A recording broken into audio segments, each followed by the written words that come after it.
হাতির তাণ্ডবে অতিষ্ঠ হয়ে ক্রমশ ক্ষোভ বাড়ছে পশ্চিম মেদিনীপুর জেলার গড়বেতা ১ নম্বর ব্লকের ৫ নম্বর অঞ্চলের ধাদিকা এলাকার ক্ষতিগ্রস্ত চাষিদের। সোমবার দুপুর নাগাদ রূপনারায়ণ বন বিভাগের অন্তর্গত আমলাগোড়া বন বিভাগের আধিকারিক খুরশিদ আলম হাতির তাণ্ডবে ক্ষতিগ্রস্ত এলাকা পরিদর্শনে গেলে কার্যত ক্ষোভের মুখে পড়তে হয় বন বিভাগের আধিকারিককে। পাশাপাশি পা ধরে ক্ষতিপূরণের আবেদন জানাতে দেখা যায় ক্ষতিগ্রস্ত কৃষক পরিবারের সদস্যদের। তবে এই দিন আমলাগোড়া রেঞ্জের বন আধিকারিক খুরশিদ আলম জানিয়েছেন তদন্ত করে সমস্ত ক্ষতিগ্রস্ত চাষিদের ক্ষতিপূরণ দেওয়া হবে। অ্যাকচুয়ালি এনাদের যে বিক্ষোভটা আছে, একই রাস্তা দিয়ে বারবার যাতায়াত করছে, যখনই হাতি আসছে এই রাস্তা দিয়ে যাচ্ছে। তো মেন যেটা দাবি যে অল্টারনেট কোনো রুট দেখার। তো আমি অলরেডি ডিওপো স্যারকে জানিয়েছি, ওনার হায়ার অথরিটিকে সব জানানো হয়েছে।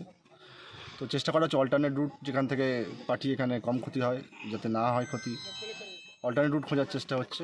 আর এক্সিস্টিং যে ক্ষতিগুলো হয়েছে বিগত দিনেও ধানের সময় হয়েছে, তো এখন চেষ্টা করা হচ্ছে। ডিওপো স্যারকে অলরেডি ইনফর্ম করলাম, পূর্ণ তদন্ত করে সরকারি যে নিয়ম আছে যাতে সর্বোচ্চ ক্ষতিপূরণ এনাদেরকে দেওয়া যায় এবং গ্রামবাসীদেরকে সঙ্গে নিয়ে যাতে হাতিটাকে কন্ট্রোল করা যায়, হাতি থেকে ক্ষতি ফিউচারে কমানো যায় সেই চেষ্টা করছি। প্রসঙ্গত গত ২ থেকে ৩ দিন ধরে ২৫ থেকে ৩০টি হাতির একটি বড় দল তাণ্ডব চালায় ওই এলাকায়। এই তাণ্ডবের ফলে ক্ষতিগ্রস্ত হয় প্রায় ৩০ থেকে ৩৫ বিঘা জমির আলু।